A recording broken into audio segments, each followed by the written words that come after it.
Hello, welcome to the channel Why Stories. Enjoy watching. Rita, what? The hospice? Tell me, why the hospice? Don't stress me out. Where should I put SAnna? Nervously, almost shouting, but still restraining herself, Anna replied to her friend. She was talking on the phone with her old acquaintance Rita, and this conversation was one of the most difficult in her life. Recently, Rita was diagnosed with the final stage of a rare disease, and she was desperately trying to figure out how her son's life would proceed, either temporarily or even completely without his mother. One of the people involved in Anna's troubles was her classmate and a good friend. Rita's personal life was enviable, her son Leonardo, a handsome husband, a good job. However, not long ago, her husband Tomas had to resign due to serious changes within the company, and for several months now, the woman had to financially support the family on her own. Tomas is looking for a job, she told her friends. His profession is highly competitive. Difficulties, though of different nature, united and brought the women even closer. And when they met in the evening somewhere in a cafe or at each other's homes, one would talk about her health problems, and the other sympathetically shared feelings of worry and exhaustion from work. And now, Rita called her friend with advice to check into a hospice. She saw how Anna was fading away before her eyes and believed that such fading should not be witnessed by her 11-year-old son, Alex. Moreover, as she said, the place had many positive reviews, and some even achieved remission from there. Just call them. Simply give them a call, Rita replied with a quiet, soft voice. Well, what will they tell me? Should I check in or not? I don't know, Rita, I'm not ready for this. Anna, what do you mean not ready? No one is asking you to check in there immediately. Find out the conditions, I don't know, at least consider the option. Rita, I'll call, okay. I have tons of things to deal with, we'll talk again. Bye for now. Anna hung up and sat on a kitchen stool. Alex was at school. Maybe, indeed, I should call. What am I really losing? Throughout the day, she still couldn't bring herself to call the hospice. Now, Alex came home from school, Anna made her evening call, but the woman was still contemplating whether she should dial the number her friend had given her. She caught herself thinking that it was difficult for her to admit that she had given up and was ready to depart to the other side. During the night, she struggled with doubts a little more, but upon waking up, she finally decided, no, it's not my time yet. Yet, she saved that phone number in her phone book. A week later, Anna heard the long-awaited voice on the phone. It was David Aguilar, a doctor from the clinic she was attending. He had good news, the operation was possible, and there was already a doctor ready to perform it. He asked her to come to the clinic to discuss all the information face to face. On the same day, Anna went to David Aguilar's office. Enthused by the good news, she entered the room with a smile and trembling, which barely allowed her to say, "Hello, Senor Aguilar." Anna had been waiting for this meeting for a long time and, to be honest, had given up hope that the doctor would call. But this call breathed new life and new hopes into her. And now, as she stood at the threshold, the woman was overwhelmed with positive emotions. "Why are you so out of breath? You can barely talk." "Hello, my dear, have a seat." The doctor spoke to her, as he did with all his patients, in an extremely gentle and tactful manner. But today he was clearly puzzled by something. "Senor Aguilar, I'm ready." "Yes, I'm ready as soon as tomorrow," she said. "No rush, Anna, there's no need. But, well done for being ready. Sonora Diaz will tell you everything, but that's for later. I want to talk about the payment." David Aguilar smoothly shifted his gaze from the patient to his desk calendar with the clinic symbol. It seemed he was searching for the right words in his mind to deliver some unpleasant information. "I've gathered €50,000. Will there be any additional expenses?" "Anna, that's the thing, now they're telling me it's not like that. It's €150,000 now." "How?" Anna looked at the embarrassed doctor in horror. She wanted to start a furious speech, but something held her back, and for a minute, she simply sat in silence. Then the disappointed patient finally added, "I don't have that kind of money, and I won't have it. I'm sorry." Senor Aguilar tried to persuade Anna for some time that there were options and that she wasn't under any pressure. But she just smiled and nodded, already pondering her next steps. The last few days of May. Alex couldn't wait for their completion. Ahead were yard gatherings, football, moped rides. He also wanted to go to his father's country house since he had friends and the most enjoyable activities waiting for him there. Alex had already read half of the literature list that Senora Benitez, his class teacher, had given. He loved reading, and it seemed he couldn't live without books. Even his mom sometimes marveled at this hobby that had gone out of fashion nowadays and boasted to her friends on every occasion. "Oh, you know, my Alex has read this long ago." And now, sitting in his stuffy little room, Alex was engrossed in his latest adventure with Swift's Gulliver, who ended up in the land of Lilliputians. His computer had been idle for a whole week. "Alex, come to the table." His mother opened the door to his room. "You can continue reading later." For another 5 minutes, the boy couldn't tear himself away from the captivating book, but eventually, reluctantly, he got up and headed to the kitchen. "Mom, what's for dinner? Anything interesting? By the way, your favorite chicken paella." "Hooray!" The boy perked up and quickly sat down at the table. His mom watched him with a happy smile as he savored her signature chicken paella. The intense midday sun filled the entire kitchen, and the two of them basked in its rays. Anna felt a catharsis, a sense of complete happiness, where she needed no one else but the little person sitting in front of her. But her severe illness marred this beautiful scene. The boy knew about her condition almost everything, and he always asked his mother not to hide anything. She was honest with him. But there was one thing that Alex didn't know: his mother was planning to go to a hospice. She was just about to tell him about her decision. "So, how do you like it, Alex?" "Very much." The satisfied and contented boy smiled.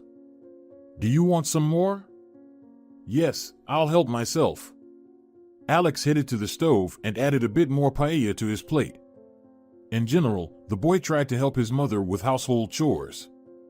He often went to the store to buy groceries, and sometimes he even attempted cooking. There were days when Anna simply lay in bed, weakened by pain in her joints and dizziness.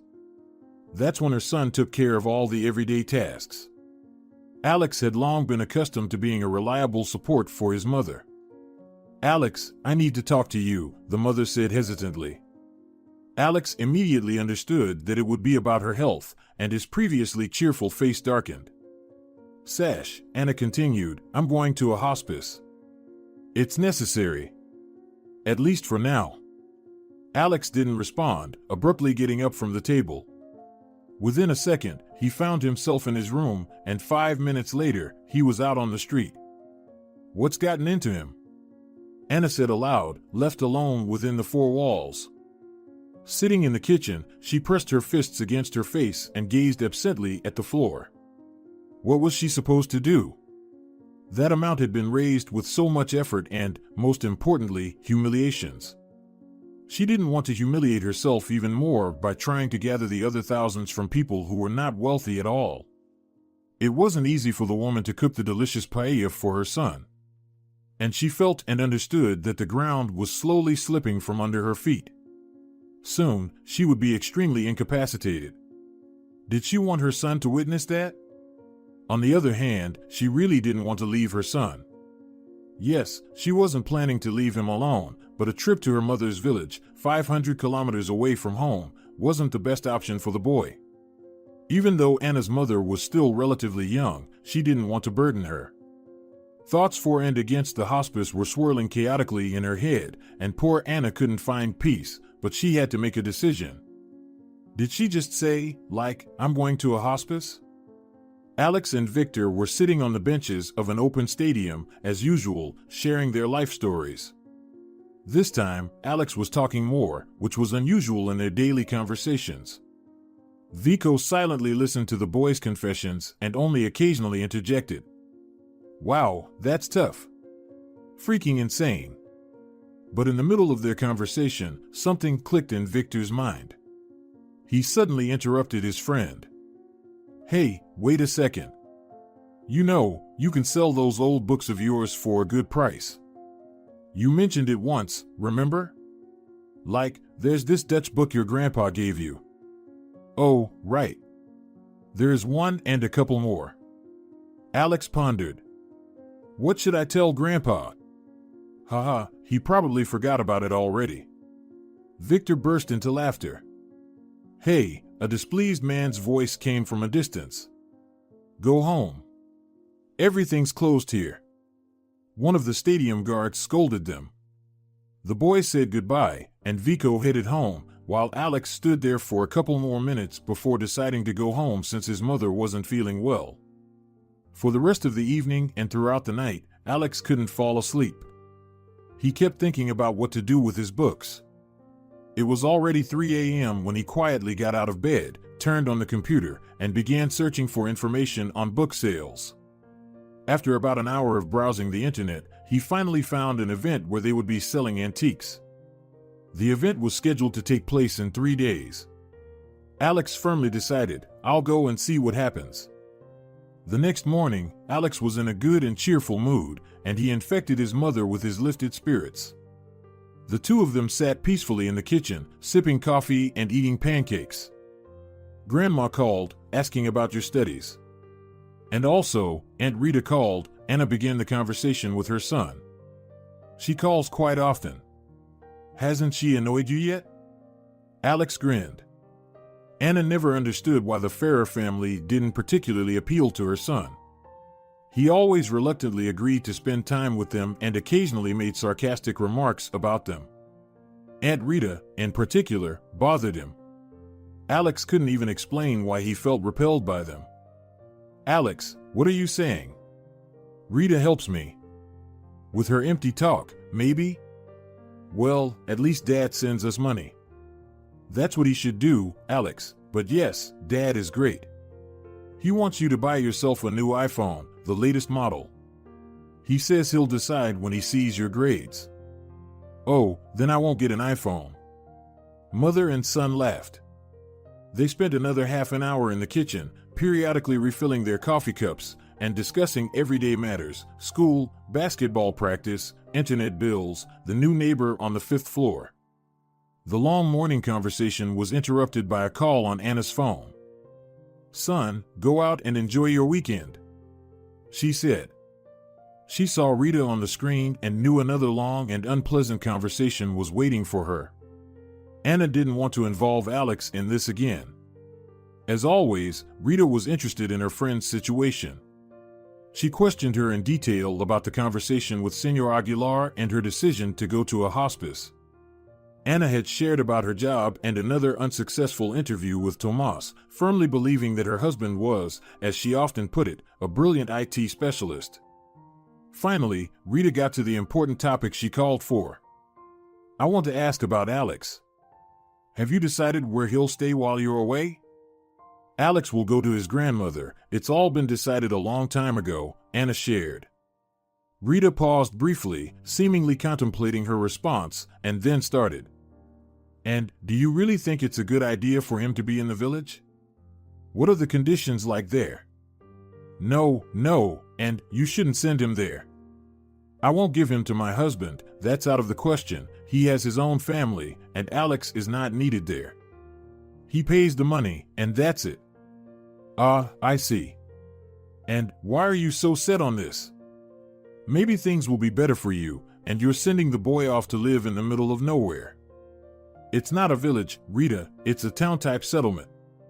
My mom hasn't even turned 60 yet, and she's willing to take him. Everything is fine there, you don't even know the situation." Anna got upset, and her tone shifted from calm to irritated. "And, come on, and, sorry, my dear." Rita hurried to calm her friend. "I worry about you and Alex. Leo also asks about him. Tomas is interested.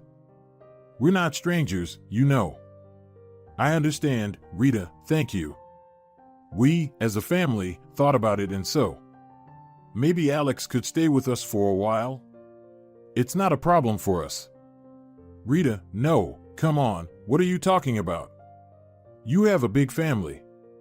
Besides, what will Tomas say? He's studying in a good school, goes to basketball practice, has friends here. Do you want to deprive him of all that? And the money for renting the apartment will cover him. And as for Tomas, what about him? You know, I decide, and he goes along with it. It sounds a bit too imposing, Rita, Anna pondered. She couldn't say then that she didn't like the decision. She just didn't want to burden her friend. A few days before Anna's admission to Wings of Hope, the hospice on the outskirts of the city founded by the deputy and philanthropist Sonora Montero, the Ferrer family took in an 11-year-old boy named Alex. He had recently come to terms with the fact that his mother would be under the care of nurses and doctors somewhere far away from home. But Alex hadn't lost hope of helping his mother. He firmly decided to sell his most valuable books and eagerly awaited the event. The day had come.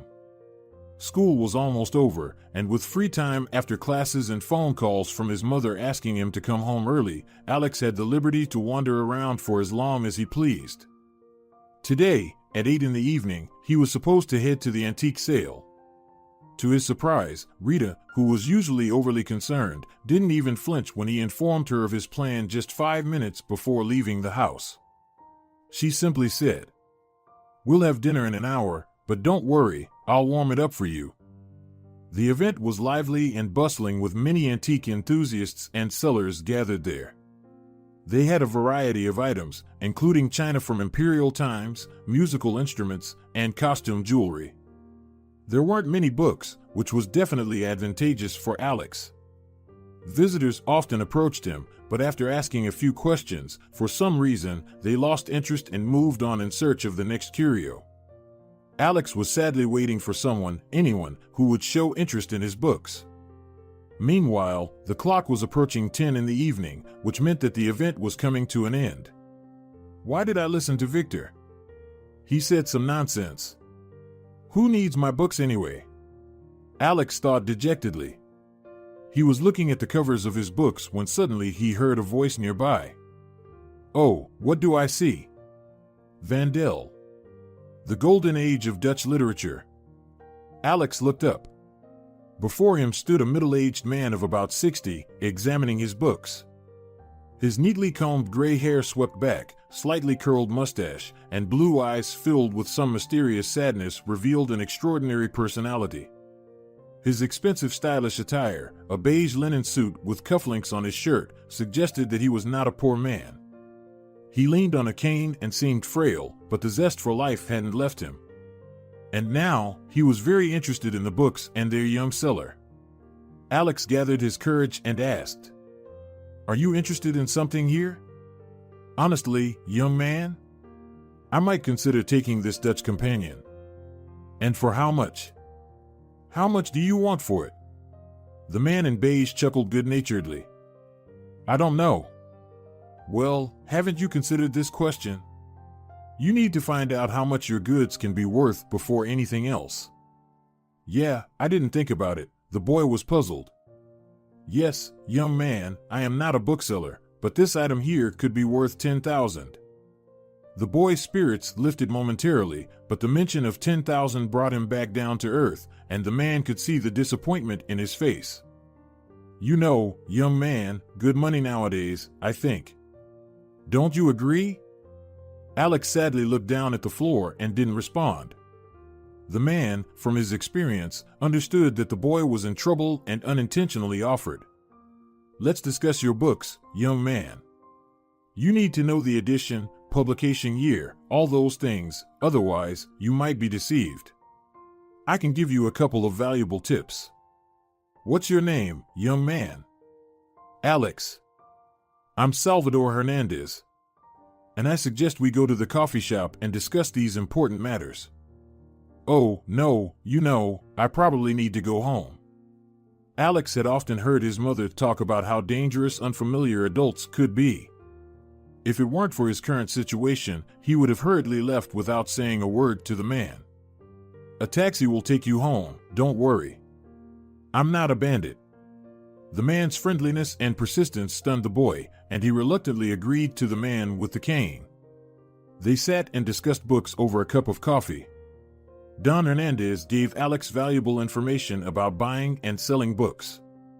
It was all interesting to the boy, but he kept thinking about his mother and couldn't understand why he was there, silently asking himself, "What am I doing here?" His new acquaintance had long noticed Alex's worries and asked in passing, "Alex, what are you saving up for?" "Sorry if I'm prying. I wanted to help my mom." "Is she in trouble?" "She's in the hospice. They canceled the operation for some reason. I think it's because of money, but they won't tell me." "And you don't know how much the operation costs?" "I looked it up online, more than 200,000 for sure." "I'm a fool. I hope to sell these books for money." My friend and I were talking, sitting there, and he suggested this idea. "Yes, Alex, your friend, like you, didn't consider that you need to know the value of the books, at least approximately. You need to thoroughly understand everything first, my friend, before thinking about money. That's a principle you need to follow in any business." "You're right," Alex responded thoughtfully. The man hesitated for a long time, twirling the ends of his gray mustache. Then he turned to Alex. "Are you afraid to work?" "Work? If I need to." Alex didn't understand where Don Hernandez was going with this. "I have a house outside the city. I need someone to take care of the garden and feed my hairless." "Hairless?" "Well, it's a breed called SPHYNX. "Wow, 11 already.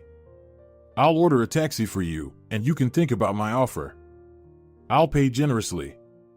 With these words, the man placed a €200 note on the table and took out a card with his phone number from his pocket. Just a few minutes before midnight, Alex opened the door to his new home. Aunt Rita was displeased with his late return, but she tried to hide her annoyance. Quietly reheating some food for Alex, she went to her husband's bedroom. Alex lived and slept in the living room, accepting all the inconveniences that came with it, understanding that he was only a temporary guest at Rita's place. Lying in bed, he took out his smartphone, illuminated the screen with the card he received at the cafe, business consultant Salvador Hernandez Carrasco.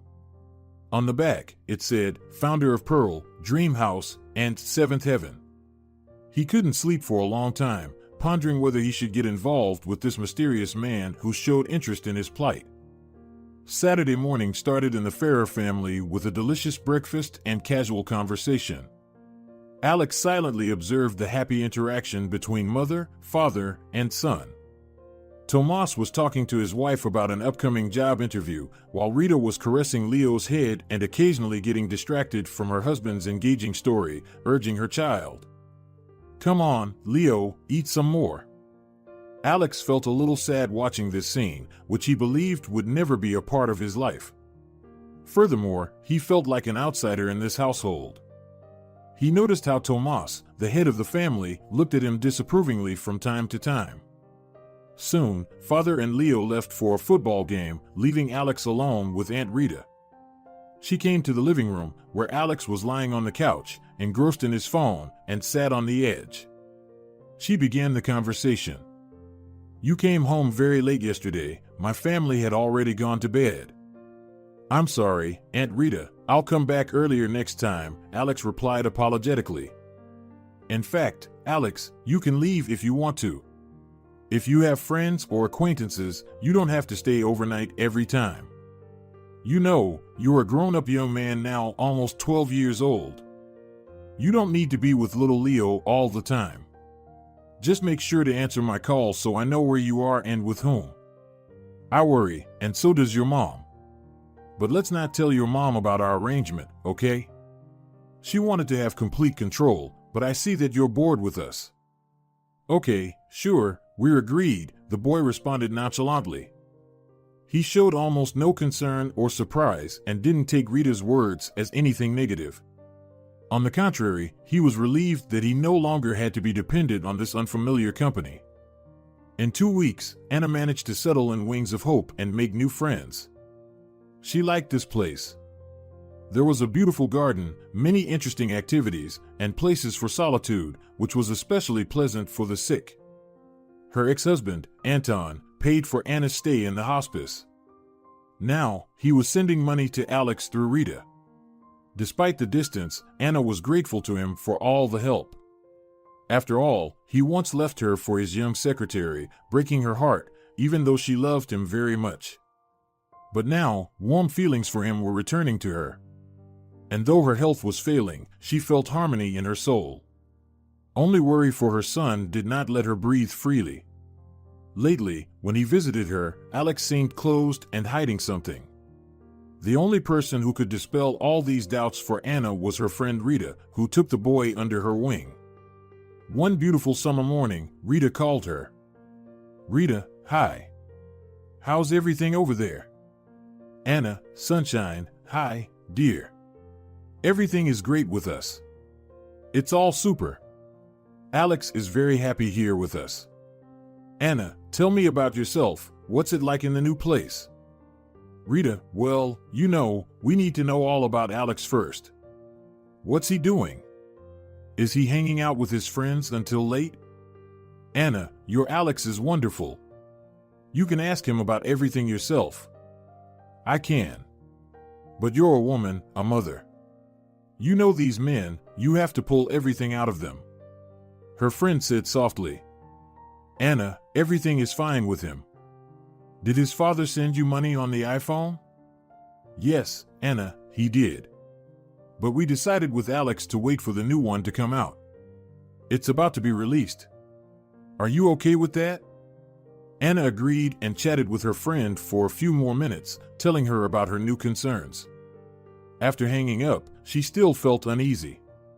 Her motherly heart sensed that something was wrong. In the phone conversation with her friend, she felt that Rita was hiding something and didn't want to share news like she used to. There was no sense of openness that was always present in their conversations as women. Why was Rita deflecting her questions? Surely, as a mother herself, she must understand that the most important thing in Anna's situation is to know about her son's life. Perhaps Rita was burdened by Alex's presence in her apartment? Maybe Tomas wasn't happy about it? In any case, Anna realized that her worry for her son would wait for her until they were together again, and hoped that the situation with the operation would somehow be resolved and David Aguilar would call again, lived in her heart. 2 days later, Alex called Don Hernandez and accepted his offer. And a week later, he went to visit him outside the city. It was a magnificent 3-story house, similar to those shown on television in movies about millionaires. There was a pool, a garden, and even a small mini golf course. All the plants were neatly trimmed, and the house and gazebo were in perfect order. There was nothing unnecessary on the property. It was a kingdom of minimalism. The furniture, decorative stones, fence, and other elements of the landscape design stood out with their strict forms, moderate quantity, and subdued natural colors. The boy appreciated his new friend's dwelling from the first steps on the property. "It's very beautiful, but I'm afraid to do anything here. What if I mess something up with my work?" Don Hernandez burst into his usual good-natured laughter. "You'll have a teacher." "A teacher?" The boy was surprised. "Yes, I'll introduce you to him later. But for now, let's go to the gazebo. Teresa will pour us some coffee." As the two approached the gazebo, Alex noticed Don Hernandez's gait. He still leaned on the same cane that he had at the sale, and he was clearly limping. Sitting in the gazebo, Alex admired the views of the businessman's property. He never thought he would end up in such a magical place. Don Hernandez, always attentive to human emotions, noticed the enchanted gaze of his young guest. "Impressed? Now, your job is to make all my guests as impressed as you are now," the man smiled.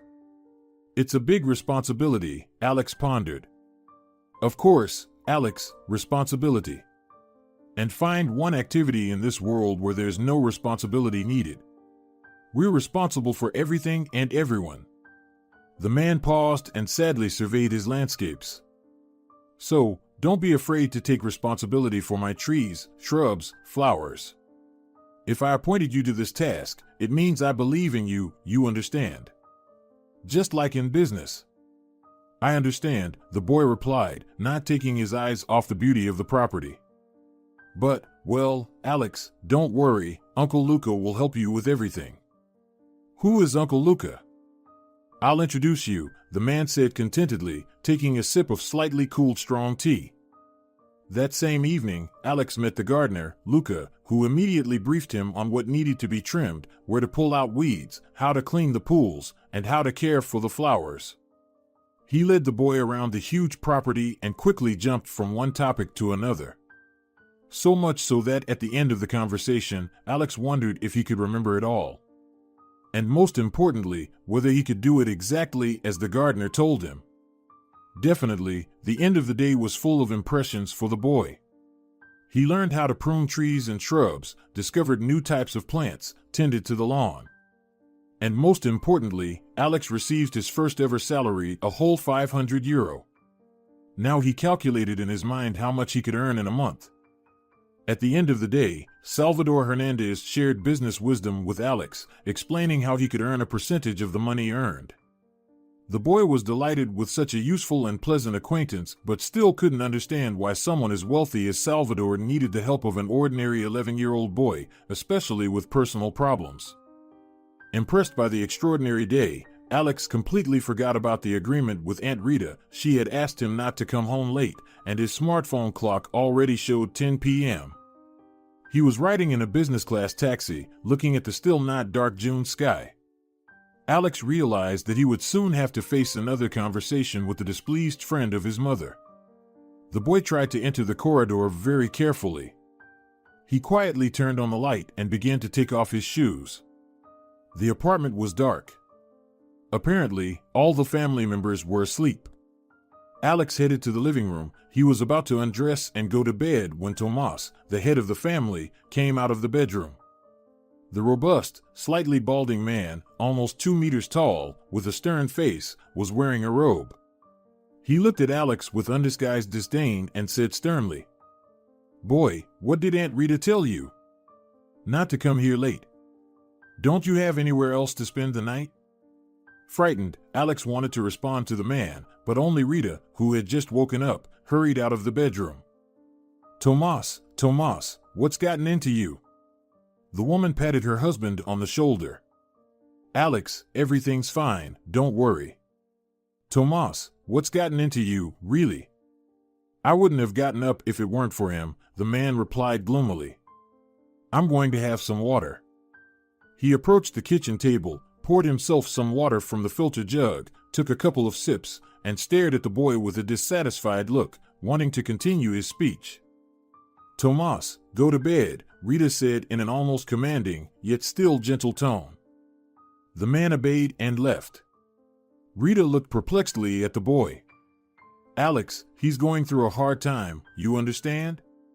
He's looking for work, and you upset him. He said something stupid because of stress. Come to us anytime, we worry about you. I'll talk to Uncle Tomas." Alex didn't say anything. As soon as he was left alone in the living room, he, having pondered his decision, wearily collapsed onto the bed and pulled the blanket over himself. The boy fell asleep almost immediately. It was his first night after a workday. On the morning, Alex packed all his belongings into a small backpack and left. On the very first day of their acquaintance, Don Hernandez inquired more about Alex's housing situation and offered him to stay overnight in one of the rooms of his 3-story mansion, so he wouldn't have to take a taxi in the middle of the night and feel like an outsider in someone else's family. Alex, of course, declined. He couldn't agree to such splendid conditions due to his ingrained politeness and modesty. Both his mom and dad had taught him about kindness and empathy. And they had also taught him not to be pushy or impose himself on others. But why did such good and righteous parents part ways, huh? Alex still didn't understand. Or maybe they themselves didn't understand him. But that nighttime encounter with Uncle Tomas had hurt the boy deeply, as self-respect was not a foreign quality to him. "Have you thought it through, Alex? Have you warned everyone?" asked the joyful businessman, meeting him at the gates. Don Hernandez was extremely pleased that now he could have someone to talk to in his luxurious but very lonely kingdom, besides his gardener Luca. Though he understood that not every parent would be happy about such an acquaintance for their child. Yes, Don Hernandez, I have thought about it. And did you call your mom and tell her? Of course. And what did she say? Oh, nothing much. She just told me to call and text. She said, "Don't worry, we care about you." It was easier for Alex to lie, using Aunt Rita's words from the previous day as a basis. This way, he didn't feel like he was being dishonest with Don Hernandez. So now, every day, the boy lived and worked at Hernandez's estate. Don Hernandez would return from work only around 10 o'clock, but Alex was still awake at that time. After arriving from work, Don Hernandez often looked pale and exhausted. Being in charge of a large business, not everything went smoothly for him. Employees often betrayed the director, and some matters had to be dealt with personally, without intermediaries. However, the free time at the countryside house, surrounded by a pine forest, was a kind of respite for the high-ranking executive. Now there were two of them, he and Alex. They had dinner together, drank coffee, discussed work plans, Alex's studies, and Don Hernandez's business. But the most frequently discussed topics were, of course, books. The old businessman was often amazed at the Leonardo of Alex's erudition. He heard about certain works for the first time. "Have you read Eric Maria Remarque? Isn't it too early for you?" Hernandez was surprised one day. But Alex's response surprised him even more. "I read everything. It's still beneficial for broad erudition." The man was increasingly amazed by the boy's intellect and soul. Their communication gradually turned into a friendship. Rita sometimes gazed thoughtfully out the yard window where her 7-year-old son, Leonardo, was playing with his friends, and she wondered about Alex. Even though Anna's son reassured her every day, her heart was still troubled. But it wasn't so much about worrying for someone else's child as it was her conscience not allowing her to live at ease. She struggled within herself, torn between two inner voices. One said, "You're doing everything right, you're helping Anna. The boy is grown up, he doesn't need your constant care. You're assisting your friend, so you can do what you need in return." The other persistently insisted, "You can't do that, it's wrong." Sometimes, Rita even quietly cried in the kitchen so that Tomas and Leonardo wouldn't hear. But it was more of a momentary weakness, nothing more. Rita was one of those women who loved their family so much that sometimes they forgot that there was a society, a world where other people, children, animals, and plants existed. Rita never thought deeper and sometimes didn't notice that her actions might hurt or discomfort others. Her principle was simple: she would do anything for her family, no matter the cost. She often said these words to colleagues, friends, and acquaintances. For some, such words even sounded a bit threatening, but that was just Rita. It was the 5th day of Alex's stay at the Hernandez's house. Tomas had become kinder and sometimes didn't hesitate to share his joy about the unwanted guest's absence in the apartment. It's good. It's good when there are no strangers' kids around. One day, lying on the couch, the head of the family sighed. "But Mom said that Alex isn't a stranger," clever Leonardo immediately responded. The boy was playing video games, but, as always, he heard all the conversations between his parents. Tomas looked at Rita, who sadly turned her gaze away. An uncomfortable silence lasted for a minute but was interrupted by Leonardo's cry of frustration. He couldn't pass his challenging mission again. Another day of work for Alex at the businessman's estate was coming to an end. It was the longest day of summer, and it was a weekend. Don Hernandez had invited many friends from the business world. They were having fun, discussing important matters, eating to their heart's content, and drinking expensive wine. Several people noticed the boy sitting in the gazebo, reading an old, tattered book. It was one of Don Hernandez's books. He allowed Alex to take any literature he liked. "Who is this young man, Salvador?" inquired a well-dressed dark-haired woman in high heels. "He's my worker, now helping Uncle Luca." "But he's just a boy," the lady exclaimed with surprise. "Are you exploiting child labor?" "Oh no, come on. His dad, my close acquaintance, asked for a favor." He said, let the kid stay with you and help out, and you can pay him. He read all those smart books about how to develop a child's entrepreneurship and thrift from a young age. Don Hernandez felt his face getting warmer with every word he spoke, knowing he was lying, and stopped. He despised dishonesty. People are strange, Salvador. The woman said, even more astonished. The pleasant evening of gatherings came to an end, and, as had become routine, Hernandez sat at the gazebo table, waiting for Alex. He arrived on time, and the man didn't have to wait long. Alex wanted to talk to his friend about his mother's surgery. Alex, something seems to be bothering you today, Hernandez said to the boy. Yes, Don Hernandez. The surgery. It needs to be done soon. Can you tell me more about how to earn more money? About interest rates, banks. Alex, Hernandez looked at the boy, feeling embarrassed. I wanted to talk to you about that.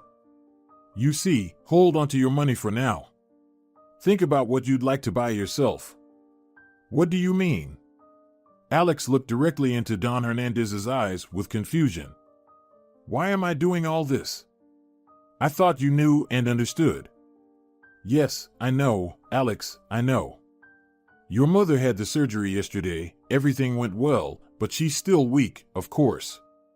That's what Senor Aguilar told me. Don't call her yet, let her recover. Alex rolled his eyes at Hernandez. How? How do you know my mom's doctor? It's called connections, the old man smiled, looking at Alex with a fatherly fondness. I'm not Uncle Luca, kid. I'm quite an influential gentleman. For the next 10 minutes, Alex kept apologizing to his friend, calling him a magician, the best businessman on earth. They laughed, joked, and at the end of the conversation, Alex even hugged Salvador. It was as if he sensed something familiar and long forgotten in the man, and it even brought a tear to his eyes. But of course, Salvador quickly wiped it away, so Alex wouldn't notice. Why should the boy care about someone else's feelings when, at 11 years old, when he had experienced so much of his own? Alex called Aunt Rita and told her about the amazing news. She was stunned and bombarded him with questions about how, who, and when. The decision was made: Alex was going to Ferrer's today. Don Hernandez was a bit moody in the morning, even though he understood that the boy needed to see the people who took him in. And more, he felt uncertain. What if Alex had lied, and his mother didn't know about his new life? Still, he almost didn't want to let go of this little, but already serious person who had found a place in his heart. He became almost like family to the old man. After a dry farewell to the excited Alex, Don Hernandez let him go. Once again, sitting in a business-class taxi, the child now noticed and felt its superiority. Before that, his thoughts were filled only with the most important things: the perfect leather interior, air conditioning, and even a bottle of still water in case the passenger felt thirsty. And the driver was someone else, not the usual one. His appearance and exceptional politeness made Alex feel like an esteemed guest, someone like Don Hernandez. Although Alex had also noticeably succeeded. During all his days working for the businessman, he had earned a substantial amount, €6,000. Alex promised Hernandez that he would resume working for him in 3 days, agreeing to come only twice a week. Alex felt uncomfortable refusing this offer, even though there was no real motivation to visit the lonely man with a cane. However, he had done for him what even his own father couldn't. At the Ferrer's house, it was a rare evening when no one was asleep at 11 at night. Even Leo couldn't be put to bed. He listened to his mom, then Dad, then Alex. And though he didn't understand everything, the main thing the child grasped was that Aunt Anna was getting better. Rita was in light bewilderment all the time during the conversation, and Alex mostly interacted with Uncle Tomas. His wife seemed to be somewhere in her thoughts. Alex, who paid for the surgery? Aunt Rita asked thoughtfully. My mom said they don't have enough money. The amount is unaffordable. Alex didn't want to tell Rita anything about Don Hernandez. He felt some kind of threat in the Ferrers finding out about his acquaintance with the old businessman. All this time, he had deceived Aunt Rita, making up stories about friends from school inviting him for a sleepover or a good friend of his mother. Rita felt that he wasn't being honest with her, but she didn't want to know the truth. It was easier for her to believe Alex. She had more important things on her mind: Leo's schooling, apartment repairs, and her husband's unemployment. But now, after learning that the complex and expensive surgery was successfully completed, she became more interested in spending time with the boy. "I don't know, Aunt Rita. The main thing is that the surgery went well," Alex smiled. Soon, Alex visited his mother in the hospital. They had a warm conversation, and she told him about a strange event. Alex realized that she knew nothing about Don Hernandez. He was glad about that and chose to keep his secret. The Ferrer family was planning a vacation at their summer house, and Rita talked to her husband about taking Alex with them. Tomas didn't mind. He understood that the boy's frequent presence in their lives would soon come to an end. Besides, he wanted Alex to help him with building the fence. Alex didn't refuse for a long time and soon gave Aunt Rita a positive answer. Now, for the most part, it didn't matter to him where to go and what to do. After all, soon his mother would be back home, and that meant life would go on as usual. Having arrived at the Ferrers' summer house, Alex almost immediately started helping Uncle Tomas with the fence. And in his free time, they went to the lake with Leonardo, swimming and relaxing. They even temporarily lent Alex their bike, and he rode it every morning and evening, enjoying the local nature. So a week passed. One day, Alex was very tired. The whole day he was busy first fixing the fence with Uncle Tomas, then helping Aunt Rita with the garden. At 8 in the evening, after the garden work, Aunt Rita said to Alex, "Sash, we've worn you out completely. Go, my sunshine, and rest." And Alex went to the small, but cozy room assigned to him with a big bed and a TV. He flipped through all the cable channels, but found nothing to his liking. He then reached into his backpack placed at the foot of the bed. "That's right, I brought something with me," Alex recalled. He felt a solid book cover, took it out, and read, Gestel van del Vonden. For the first time in a week, Alex remembered Don Hernandez. God, I was supposed to be at his place on Wednesday. And today? Alex exclaimed. Alex lay back on the soft pillow and felt sad. But the tiredness of the day and the fresh air, which was a rare thing in Alex's life, took over, and within 5 minutes, the boy peacefully fell asleep, without even undressing and covering himself with a blanket. The next morning, Alex quickly packed all his things and found Aunt Rita on the veranda, saying, "Aunt Rita, thank you so much for the vacation, but I need to go." "Why such a rush?" the sleepy hostess asked. "I promised a friend to go somewhere today," Alex replied. "You are always so mysterious." "Who is this friend?" Aunt Rita inquired. Alex tried not to show his irritation, but an annoyed grimace appeared involuntarily on his face. "Aunt Rita, you yourself said that you don't want to control me." "All right, Alex, go then." "Have you checked the bus schedule?" she asked. "I'm taking a taxi," Alex replied. Rita gave Alex a suspicious and unfriendly look and couldn't help but think, where does this brat get the money from? It was hard for him to go to Hernandez. The man who helped him in a time of great need asked for nothing in return except occasional visits. On the other hand, the person who paid him well for working in the garden and taking care of the cat deserved respectful treatment, not contempt. Alex's conscience troubled him. Nevertheless, he understood that if he didn't visit Hernandez now, he shouldn't come to him in the future either.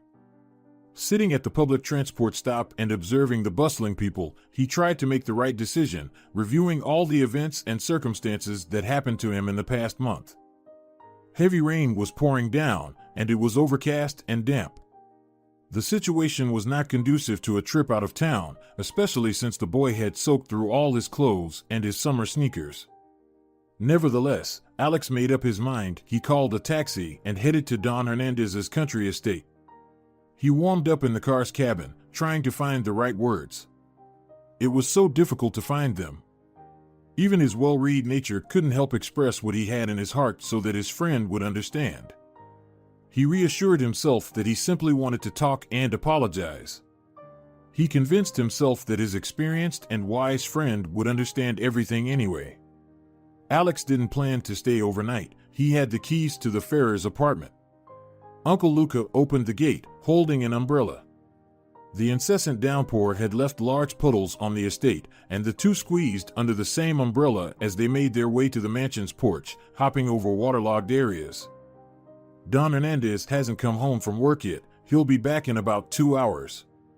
Let's go. Teresa has already prepared something, Uncle Luca said, leading the boy to the kitchen. Throughout the time Alex waited for Hernandez, he was extremely anxious about how his friend would receive him and feared a negative reaction to his sudden arrival. A couple of hours later, as Uncle Luca had said, Hernandez arrived. It was evident that work still held him in its grip. He was talking excitedly and disapprovingly through wireless earphones to someone he was supervising. When Alex saw the host of the mansion stop from a distance, he got scared. Was he talking to himself? Wireless earphones were a novelty for simple, not wealthy people, and Alex had only seen them in commercials. Uncle Luca noticed his bewildered expression and laughed, patting him on the shoulder. Alex, don't assume anything bad about Don Hernandez, he's fine.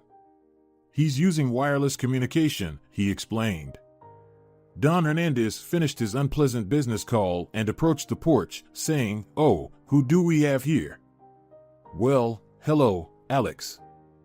Alex took a deep breath and composed his thoughts before replying. "Don Hernandez, hello. I apologize, I am at fault for not coming." He wanted to say more, but Hernandez interrupted him, looking straight into his eyes with a stern voice. "Ah, Alex, that's how it should always be in life. Responsibility. We talked about responsibility. You should have come when you were supposed to.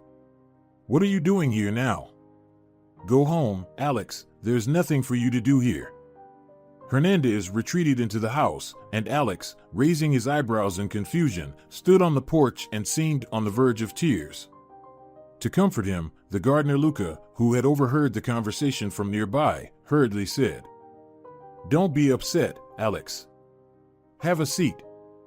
On the porch stood a magazine table made of white marble with 3 white chairs around it.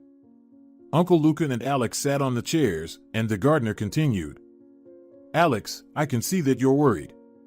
I want to tell you a bit about him. But, you know how to keep secrets, right?" "Yes," Alex replied, looking down at the floor, feeling sad. "You see, in the 90s, he was part of an organized crime group, a big-time thief. He did a lot of things, of course. I was sort of on the run. Now, I'm a gardener. I've seen a lot, Alex, and he can't find his place in this world anymore. He lost so many loved ones, so many just walked away from him, they ran away, Alex." Alex became more and more curious, and there was no trace of offense or sadness on his face now. He felt like he was learning about his wealthy companion anew. "He's really lonely, you know." Uncle Luca emphasized the word lonely. He said it with such pain in his voice that it was evident he himself was involved in some of the things that had happened in the life of the old businessman. He's happy with any genuine, heartfelt communication. And you have a problem too. Do you know how he helps people? He recently got the daughter of a janitor a place in a university in the capital. But it's not just a favors, no. He realized that the girl was smart and very responsible, and he vouched for her. She was all teary-eyed, cleaning the windows. He asked her why she was crying. Uncle Luca fell silent. He looked at the boy, who was stunned by the gardener's words. Alex had learned so much extraordinary and heavy information about the now not-so-mysterious businessman, but rather an ordinary person with his weaknesses, sins, and skeletons in the closet. Somehow, Alex felt very sorry for Hernandez. And also, Alex, he's not well. He's weakened a lot over the years, that's why he moved to the mansion. The air here is good. Yes, it is, Alex replied thoughtfully. Alex stayed on the porch a little longer and decided to leave. There was no point in imposing himself on someone he had hurt. Upon returning, he went to the Ferrers' apartment and spent the night there. The next morning, without waiting for Aunt Rita and her family to arrive, he went to visit his mother. Anna looked much fresher and more cheerful than the last time her son had visited. Alex noticed this and thought it was necessary to compliment his mother. "Mom, you look good, just great."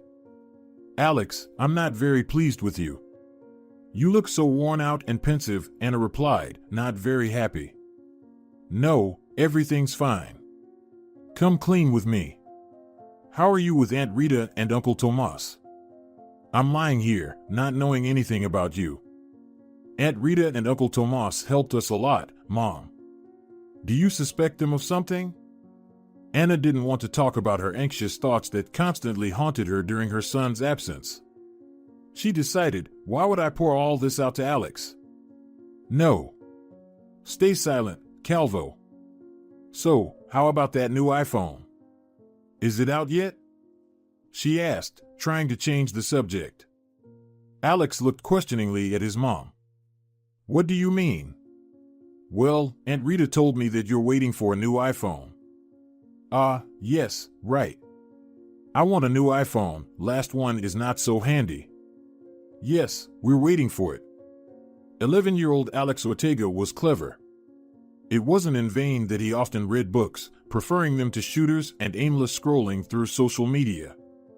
After all, books offered everything: wisdom, resourcefulness, kindness.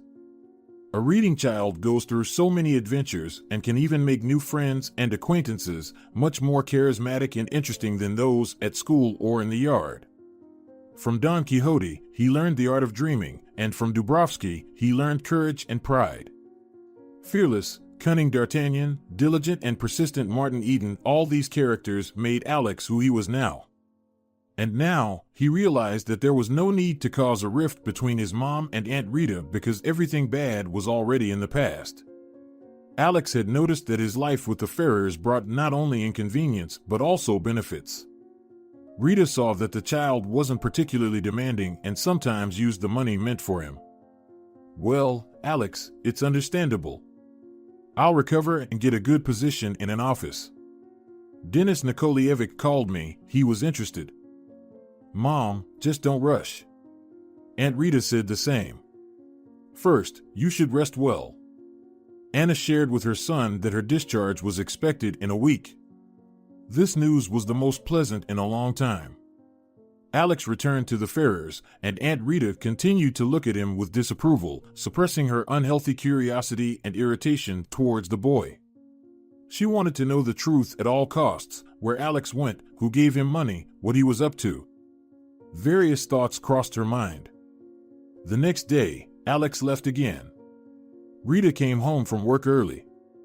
Tired, she sat on a stool in the corridor and began to take off her shoes. Tomas entered the hallway. Do you know that our handsome boy has run off again? Tomas, just relax. In a week, Anna will be back home, and Alex is just spending his last few days with us. Rita tried to appear indifferent. But Tomas also noticed the strange behavior of Alex and wanted to discuss it with Rita. See, do you notice at all?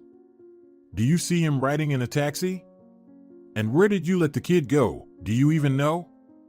Rita couldn't believe that her husband, who had not lifted a finger lately for the well-being of the family, was now expressing complaints to her, a kind soul who took the boy into her home. She squinted her already narrow eyes and pursed her lips, contemplating how to respond to her husband's dissatisfaction. Tomas, have you gone crazy? You kicked him out of the house, and now you're asking me where I let him go? The woman became even angrier and, hitting the table with her fist, almost shouted, I don't know where he goes. It's Anna's business now. Tomas looked guilty and turned his gaze away. These occasional bursts of righteousness and concern rarely happened to him and, usually, were misplaced. Now he understood that Rita was right. It was ridiculous for him to be worried about someone else's problems in their family situation. He even saw that Rita used Alex's money, but he always kept silent, convincing himself that she knew better. The 5-minute silence was broken by Tomas's last words for the evening. He stood up from the table, muttering to no one in particular. Help the kid, damn it. Rita sat in the kitchen for a long time. Her husband was repulsive to her after their heartfelt conversation the day before. She was also disgusted with herself. And this mysterious someone who had miraculously healed her friend didn't leave her mind. And Alex, at such a young age, started earning large sums of money. Alex reconciled with Hernandez. After a successful and very laborious day, they agreed to meet on the last working day of the week, which was Friday. It was a hot July morning. Leonardo and Tomas peacefully slept in their beds. Their plans for the day included going to the movies to watch the latest part of a global blockbuster and taking a walk in the park nearby. Rita and Alex woke up early. The woman prepared a delicious omelet and called the boy who was preparing for his trip. Alex, you know we are worried with Uncle Tomas. You don't even tell us where you're going. Alex understood that this morning wouldn't be pleasant, but the omelet, expertly prepared by Aunt Rita as always, would still be there. At best, half-eaten. When the boy was nervous and not in a good mood, he lost his appetite and refused to eat. Aunt Rita, I'm going to work. What, did you earn money for your mom's operation? Rita smirked, tired of Alex's secrets. Yes, that's right. Aunt Rita looked at Alex and shook her head disapprovingly. Alex got up from the table, untouched by the omelet, and said, Thank you, Aunt Rita, it was delicious. He put on his backpack and left, while Aunt Rita seethed with anger and couldn't even understand why she was so bothered by this kid's problems and the mysteries of her friend's child. She instinctively entered the guest room where Alex slept and approached the bed. Rita looked under the pillow, shook the blanket, searching for something she didn't even know. She remembered that she had once allowed Alex to put his things in the nightstand next to the bed. Without hesitation, she leafed through the boy's books and notebooks. Something small fell out of one of them. It was Don Hernandez's business card. Rita read everything written on both sides of it and was about to go to the phone to call SAnna, but something stopped her. Still, she later took her phone, not to call her friend. Instead, she photographed her finding and put it inside one of the books. When tired Alex returned from work, Aunt Rita warmly greeted him and invited him to the table. Having dinner with the Ferrer family, he was waiting for the moment when Aunt Rita, who had already annoyed him with her questions, would start another unpleasant conversation. But, to Alex's surprise, it didn't happen. Aunt Rita, I won't be here in the first half of the day. I'm going to a celebration with the guys. The woman smiled and gently replied. Sure, Alex, we'll wait for you for dinner. Now go to bed. Don Hernandez was throwing a big party to celebrate his birthday and invited many bright and successful people to the upcoming event. Even the sparkling band, whom the businessman loved so much, was supposed to come with their hits. Alex couldn't, and didn't want to, refuse the invitation. It was time to take a break from all the problems that burdened his young shoulders and celebrate not only his dear friend's birthday but also his mother's recovery. He had already visited a bookstore and picked what he considered to be the most interesting and unusual book as a gift for the birthday boy. Alex left for the living room, and Rita was full of emotions and indignation, now mixed with exultation. Finally, she understood the source of the sudden enrichment of the Ortega family. Tomas, let's go sit on the bench in the yard. It feels stuffy to me. Oh, Rita, why sit there? I want to sleep. I found out everything about Alex. She whispered loudly and impatiently to her husband. Why are you shouting here, huh? They went to the yard. Somewhere in the distance, the shouts of kids playing around the yards could still be heard, but there was no one else around.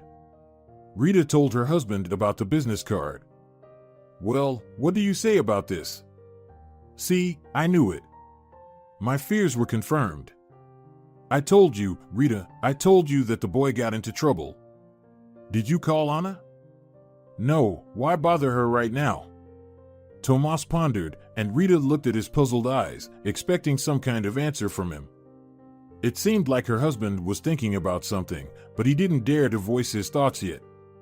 Rita added, I checked the internet, found out about him. Seems like some kind of thug. I didn't dig deep, but it seems he's involved in real estate. How old is he? Tomas asked thoughtfully, analyzing the information from his wife.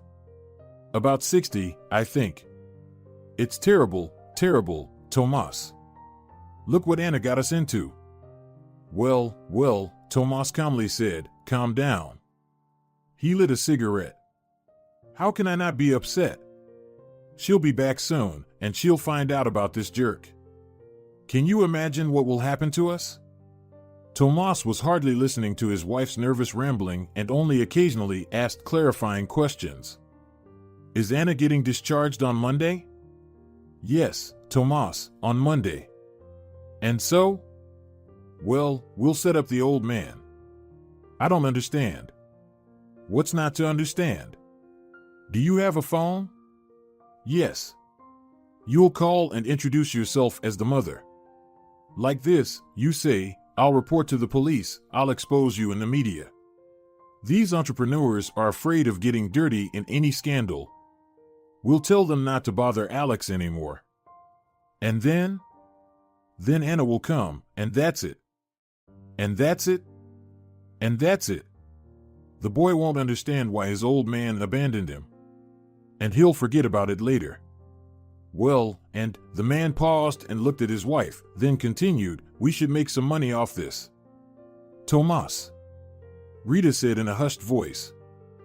Well, what, Rita? What did you expect to hear from me?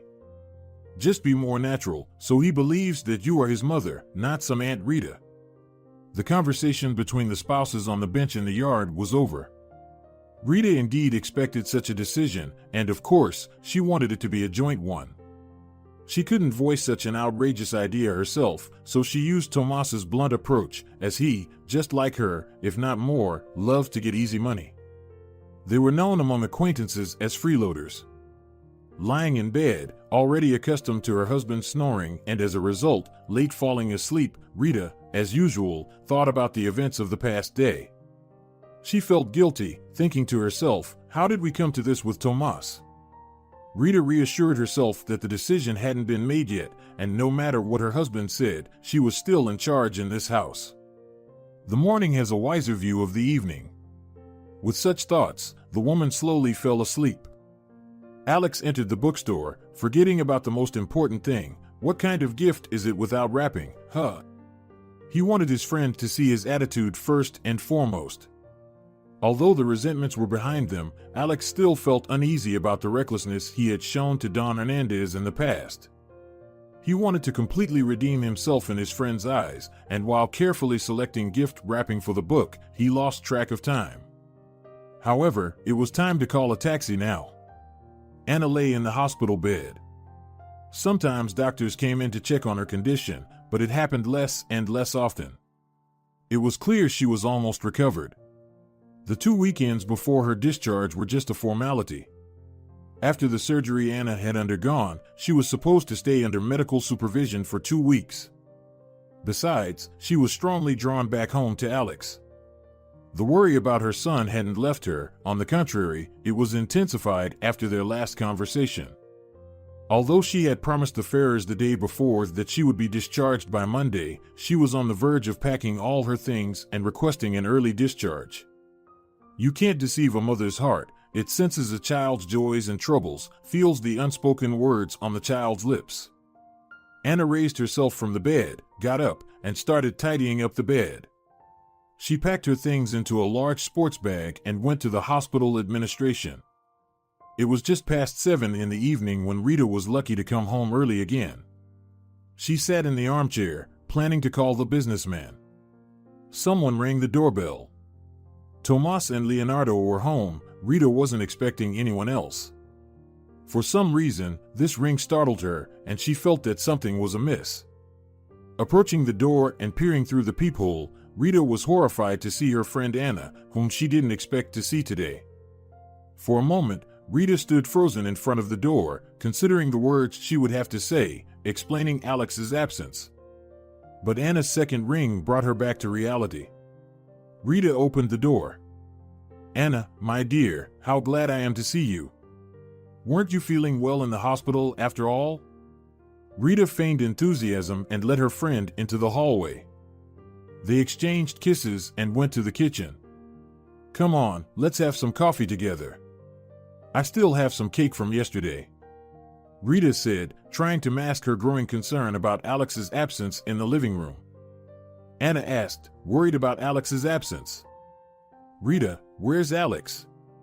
Alex is at a celebration with his friends. When will he be back? In the evening. He didn't say exactly when. As Rita busied herself with coffee and cake, Anna looked around. She noticed a new imported refrigerator in place of the old one, and the buffet had been replaced with a new one as well.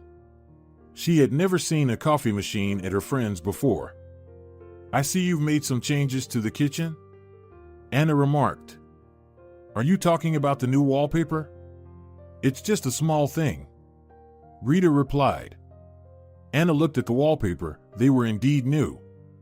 Non-woven, she noticed. What? I don't even know such a word, Rita said. Anna knew Rita well. She was familiar with that feeling when Rita became nervous. Now she could see how Rita strained to smile at every word, making many unnecessary movements, merely serving tea with cake to her guest. But Rita patiently waited for her son to come home. After an hour, Tomas arrived. Leonardo was playing video games in his room. But Tomas realized that something was wrong with Rita and tried to rattle Anna. Anna, how did the surgery go?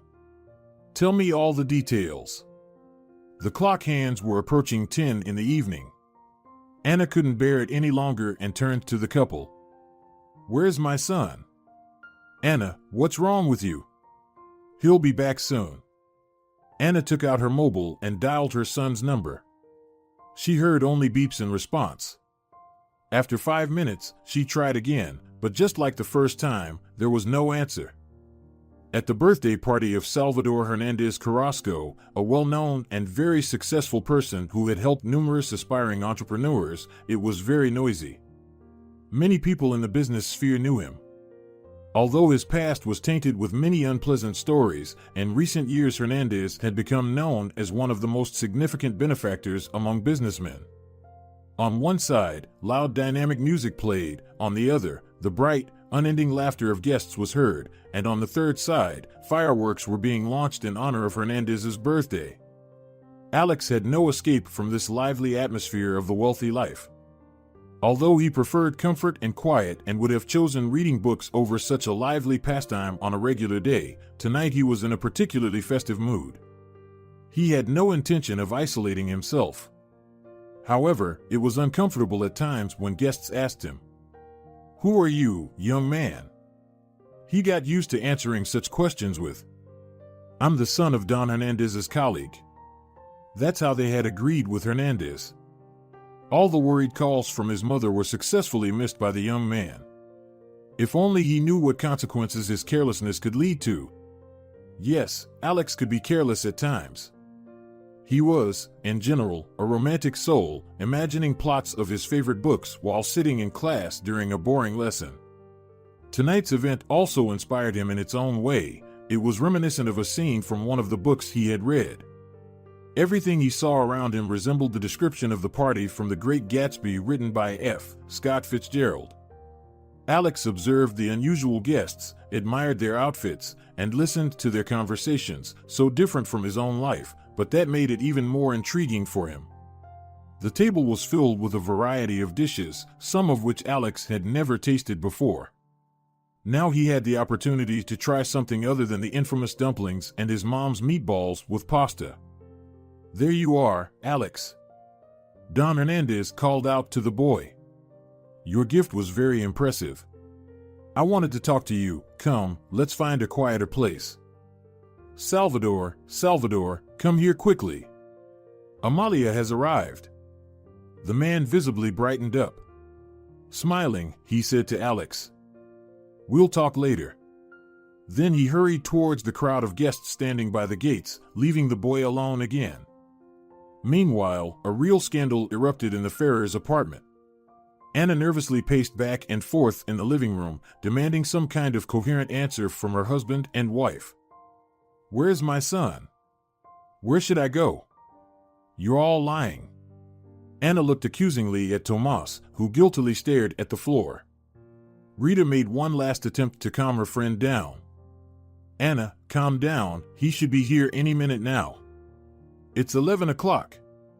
Enough, where is Alex?" The woman screamed at Rita so loudly that she, frightened, glanced at her husband, who nodded, indicating she could tell the truth.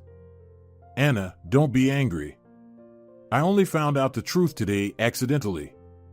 His card fell out of a book, and there was some man's phone number on it." "What? Why didn't you tell me about it earlier?" The terrified mother shouted even more fiercely. "Where's this card? Give it to me." Rita found the business card. She had just extended it to Anna when she snatched it back quickly and hurriedly left, slamming the door behind her. After all, she came to the Ferrers only to see Alex. Anna realized that she had nowhere to go. She had no idea where to find this uncle, as Rita's friend put it. But she had his phone number. Though, was it really his number? That was a big question. Perhaps it was the number of his company. She deemed it useless to dial that number. She decided to go home and find out all about this person through the internet on her laptop. She got home, not bothering to take off her shoes or eat, turned on her laptop, and searched for Hernandez's number in the search engine. She spent an hour like that, reading information about him and his business, colleagues, clicking from link to link, from website to website. She read so much unnecessary information and, most importantly, couldn't find what she was looking for, where to find this person. The woman was very nervous. It was getting close to 11 at night. Alex had never come home after 10 before.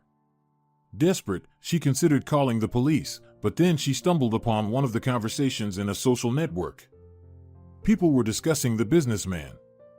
In this conversation, Anna finally saw what she had been looking for so long. Someone had written where Hernandez lived. Not just the city, but the elite settlement. Anna saved the name of the settlement in her phone, turned off her laptop and the lights in the apartment, and hastily left, calling a taxi. She arrived there only at midnight. Stepping out of the car, Anna realized that a new, challenging task awaited her: how to find the businessman's house in this elite settlement.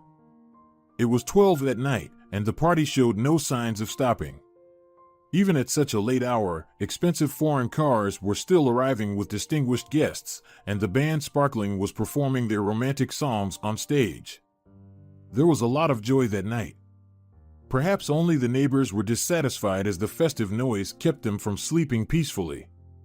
Salvador Hernandez was thrilled to see Amalia, his longtime love and business colleague. She was significantly younger than him, but at some point, tender feelings emerged between the two, and a couple of years ago, Amalia became the old businessman's last chance not to spend his whole life alone with a SPHYNX cat and servants. They had warm and affectionate relationships. The couple went on trips to the seaside and spent unforgettable 2 weeks of happiness there. This idyll could have lasted longer if Salvador hadn't proposed to Amalia. She couldn't accept his proposal, something pushed her away. There was a difference between a romantic fling on the Mediterranean coast and marriage. Amalia wasn't bothered by all the rumors surrounding her beloved's personality. She simply enjoyed their life together. However, when the topic of tying her life to this man arose, she seemed to change her attitude towards what had recently filled her with enthusiasm, affection, and even happiness. Instead, worry and fear for her future took over. And public opinion, in the form of her family, played its role. Nevertheless, it was challenging for Amalia to make a decision, especially when it came to telling Hernandez about it.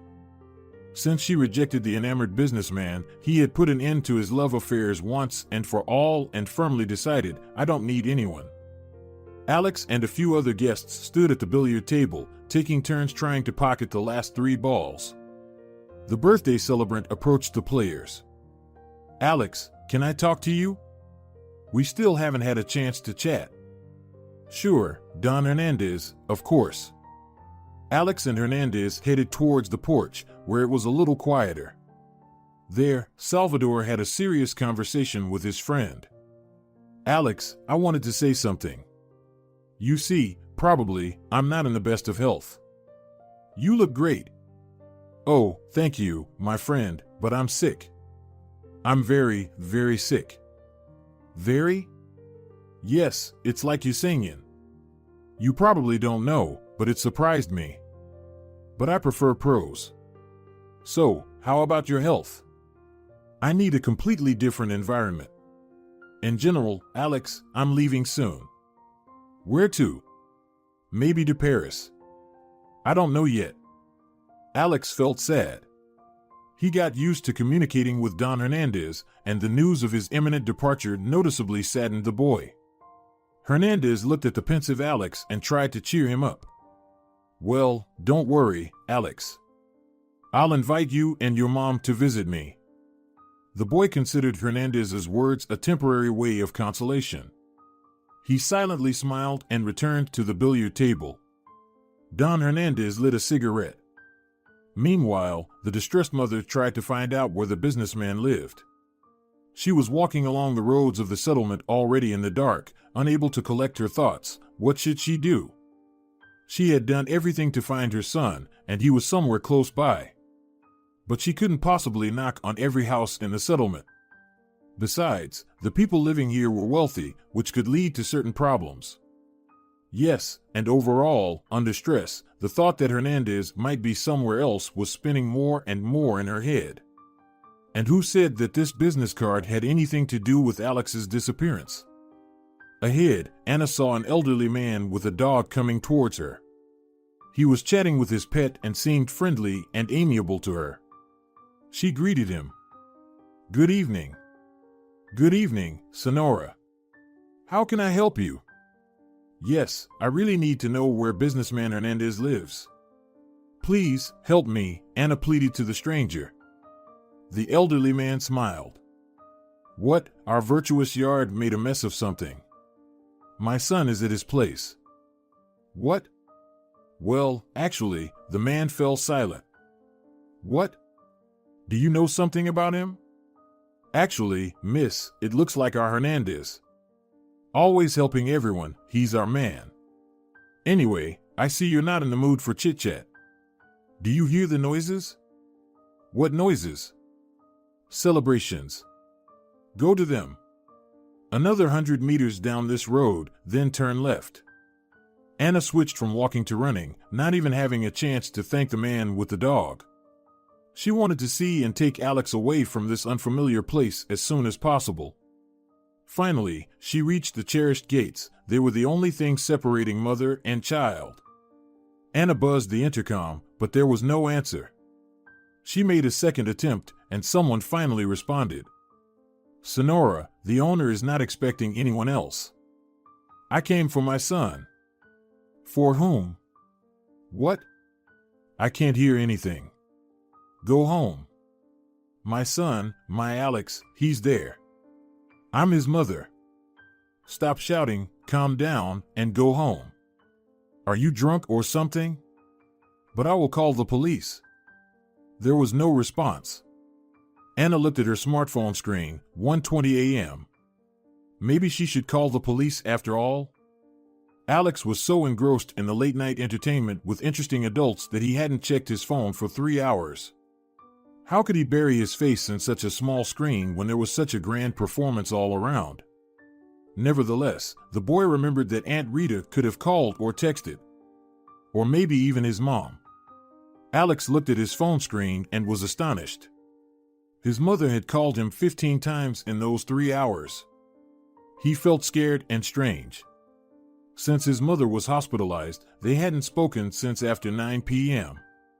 The doctor demanded that Anna follow a strict routine. Something has happened, Alex thought, and started dialing his mother's number. Anna had already given up hope, willing to do anything to get inside the mansion's gates. Just a bit more, and she would lose her mind from despair.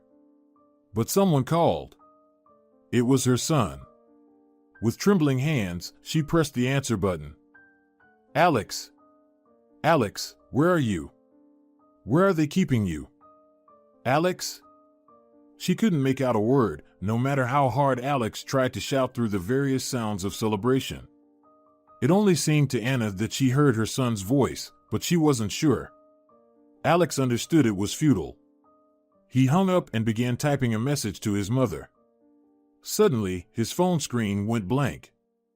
Oh, no way. The boy cursed desperately. And my phone is dead. Salvador, there's some crazy woman threatening with the police. She was screaming about her son. With these words, one of Hernandez's security guards approached him. Can't be true, Salvador thought. He told me he warned everyone. So, what should we do? Maybe Cruz and Diego should handle this? No, are you crazy? Let her in. How do we let her in? Like this.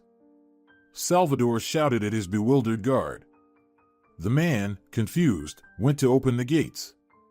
When the door opened in front of Anna, she literally rushed onto the mansion's territory, paying no attention to the questions and comments from the guests, frantically searching for her son. Bengal lights were burning all around, people were laughing and cheering. Nearby, someone was still setting off fireworks, and loud music echoed throughout the village. Anna was too weak for such stressful situations, her head was spinning. She found an empty chair and sat down. She wanted to catch her breath for just a minute before continuing her search for Alex. A mustached man with slick-back gray hair approached her. You must be Anna Ortega? Alex's mother? It was Don Hernandez. He looked at the woman, at her tired and half-crazed, half-closed eyes, and understood that Alex had hidden the truth from his mother. She knew nothing. It's you, scoundrel. She recognized the man from the internet photos she had been looking at just a few hours ago. You kidnapped Alex. Anna lunged at Don Hernandez, and to her bad luck, the security was far away. She threw the first champagne glass she found at him, and then she managed to scratch his face, drawing blood. Salvador dropped his cane and fell to the ground. She was ready for more, but Hernandez's reliable security reached her just 10 seconds after the incident. They took the struggling woman by the arms and started leading her towards the gate. No need. The old man, rising from the ground, shouted. Find Alex. Oleg went to get the boy. Within a minute, the happy mother was embracing her son, and Alex felt embarrassed. Mom, what are you doing here? He asked in surprise. She just hugged him tightly and didn't want to let him go. Anna cried tears of joy. Finding the most precious person in her life made her even happier than the day he was born. The incident did not in the slightest mar the end of the celebration for the businessman's birthday. By the time the panicked stranger had barged into the party, most of the guests were so drunk that the woman's behavior seemed amusing to them. Some even thought that it was a prank organized for Hernandez's amusement. In any case, by the next morning, almost no one remembered the incident. The only one in a gloomy mood was Hernandez himself. Here's your birthday for you. Standing on the porch with a cigarette, he shared his sorrow with the gardener Luca. At home, Alex was awaiting a serious conversation with his mother, but she was very tired after such a distressing nighttime adventure, which fortunately ended well. So they agreed to postpone their discussion until morning. The woman woke up only at noon, suffering from a headache. On her way to the kitchen, she checked on Alex. To her surprise, he was still asleep. Alex was a typical early riser and didn't like lying in bed for too long. Did they get him drunk there? Anna thought, feeling irritated. She went to the kitchen and took a headache pill. Hoping that her son would wake up soon, she started preparing breakfast for the two of them, just as it used to be in their carefree and tranquil life before her illness. It's all my fault with my illness. If it weren't for me, she thought, stirring the oatmeal in the pot. She would have kept dwelling on it and trying to figure out what her son had gotten into, but she heard a timid, slow creak of the door. Alex finally got out of bed. They sat in silence. In silence, they began their breakfast, not even wishing each other a good appetite. The kitchen was enveloped in the same heavy silence that usually precedes long and unpleasant conversations. Anna noticed that Alex wanted to take an egg without eating half of the porridge. "Why didn't you finish your breakfast?" "I ate a lot yesterday, Mom. I'm not hungry." "Ate? And drank, apparently. Did that old man get you drunk yesterday?" "Mom, drop it." "No, we're just opening this topic," she continued with a sarcastic smile. "Who is this scoundrel, and what does he want from you?" "He's not a scoundrel, he's my friend." Throughout this time, Alex tried not to lose his composure. As unpleasant and uncomfortable as it was to answer his mother's degrading questions, she accused the person who saved her life of all sins. "Friend? Friend, Alex, are you talking about Vico? About Tim? About that nasty old man? And why is he so attached to you? What does he want from you? I knew you wouldn't understand. You're just like Aunt Rita. You don't believe in anything good." But Anna ignored all of her son's retorts and objections. She remained firm in her decision. "I want you to know I'm going to report him to the police." Alex couldn't hold it any longer.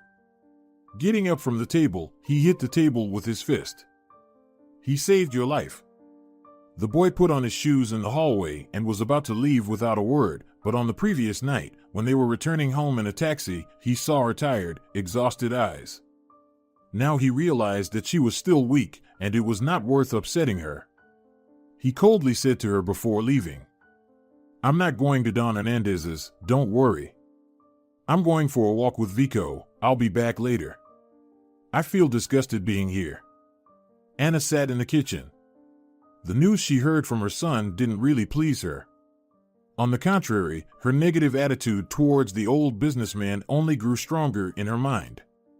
"So, you decided to get my son attached to you," such a thought appeared in her head. She decided that she must visit the country house again, where Alex had been, and have a serious talk with its owner. The conversation with the Ferrers was brief.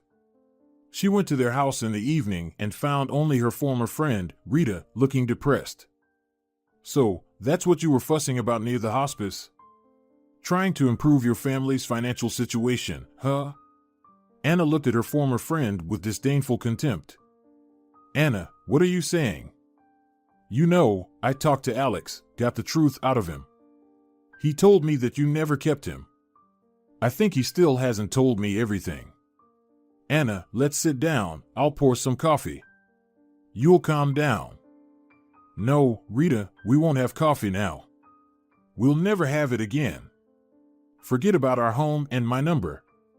Anna decided firmly. Anna left Rita's apartment, a place that was once so familiar and beloved.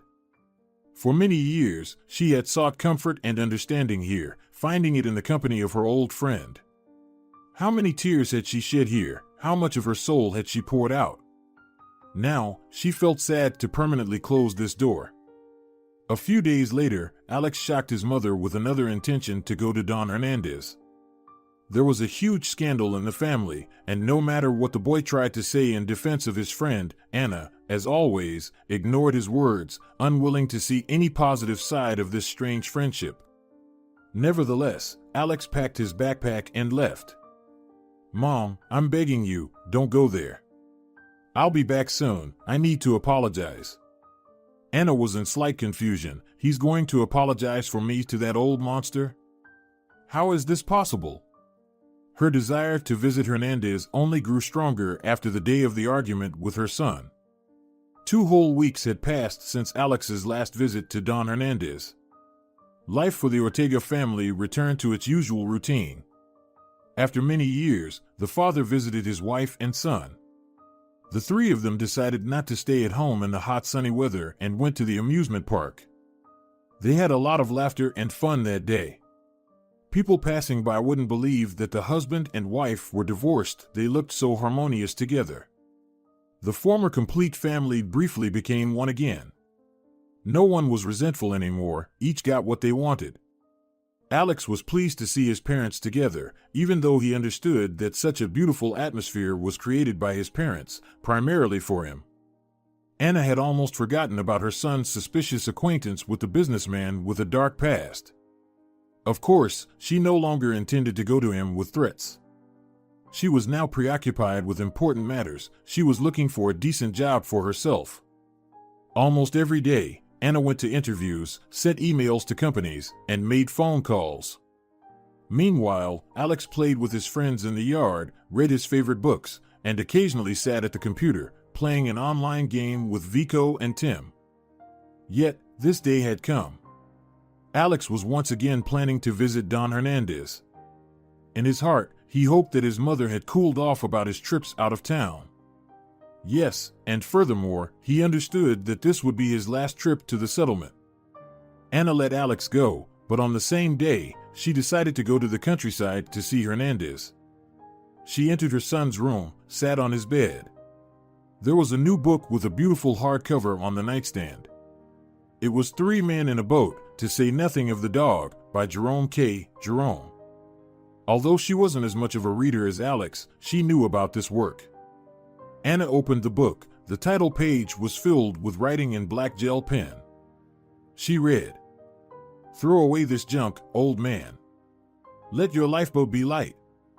Take into it only the most necessary, a cozy home and modest joys, the one who loves you and is dearer to you than anyone else. 2 or 3 friends worthy of the name, a cat and a dog, plenty of food and clothing, and a bit more than enough to drink because thirst is a terrible thing. And then you will see that your lifeboat will sail easier, without the danger of capsizing.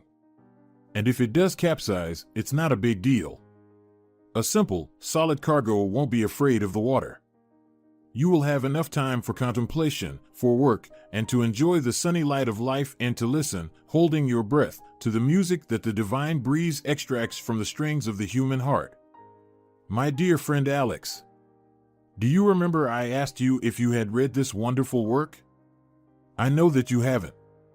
You must read this book, which I am wholeheartedly giving to you, and joining the author's words, I will give you a friendly piece of advice. Never dwell on trivial things. Cherish what is most important to you, your beautiful mother, your friends, your love for books, and, of course, never forget to dream. Don't lose heart. I, too, am sorry to bid farewell to such a good friend. I will wait for you to grow up so that we can finally have a good whiskey somewhere in a nice Parisian bar and discuss our affairs and plans. But for now, don't let your mother down and be honest with her, never deceive her. Believe an old man, lies have never led to anything good. Let's end on a positive note, my friend. I am very glad for this wonderful acquaintance in my old age. Thank you for everything." Anna reread Don Hernandez's text several times. Although she still had unpleasant memories of Hernandez, she now understood that this person was not a threat to her son. Moreover, he seemed unaware of Alex's activities he kept hidden from her. Anna decided not to go anywhere. She put the kettle on and began to enjoy the peace and solitude. She learned that the old man was leaving, going far away, and there was nothing to fear or worry about for Alex. However, she didn't want to entertain the thought that her son had made a good acquaintance. The prejudices firmly rooted in the mind of the 42-year-old woman and mother were stronger than all the facts indicating that Hernandez was, in fact, a decent person. Alex arrived on time. Uncle Luca was helping people accompanying Don Hernandez to load everything into the trunk of a large SUV.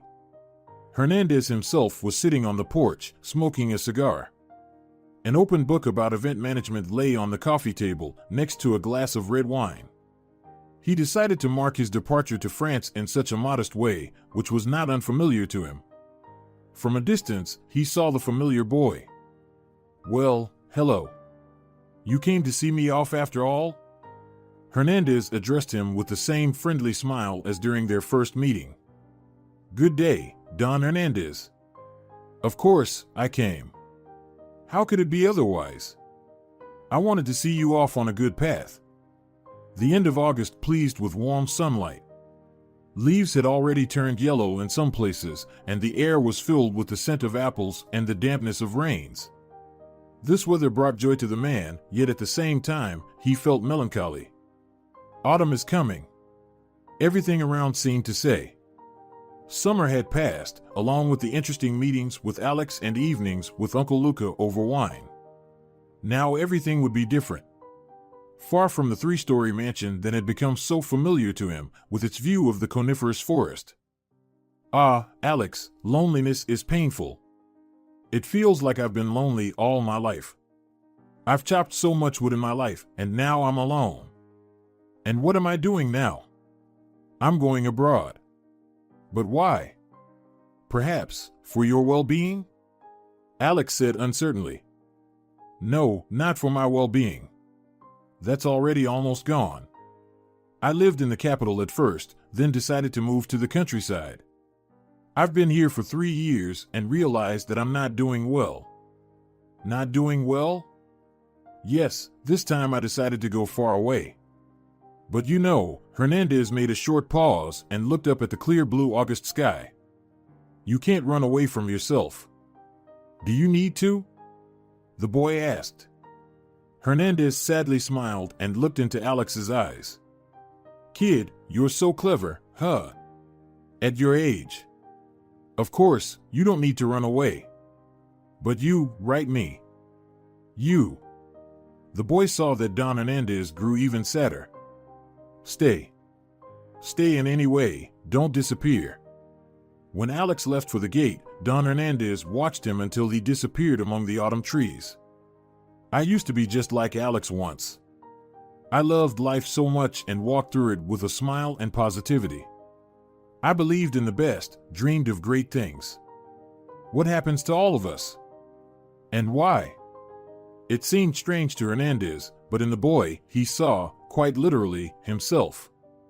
That's why he enjoyed talking to Alex so much. It was as if he was transported back to the best years of his life when it seemed like a whole adult, exciting, and eventful life lay ahead. But something went wrong, and without realizing it, the young naive guy, Salvador Hernandez, plunged into a world of crime, debauchery, and the pain caused to people, both strangers and loved ones. He could never erase this time from his tortured soul. If you're enjoying it as well, leave a like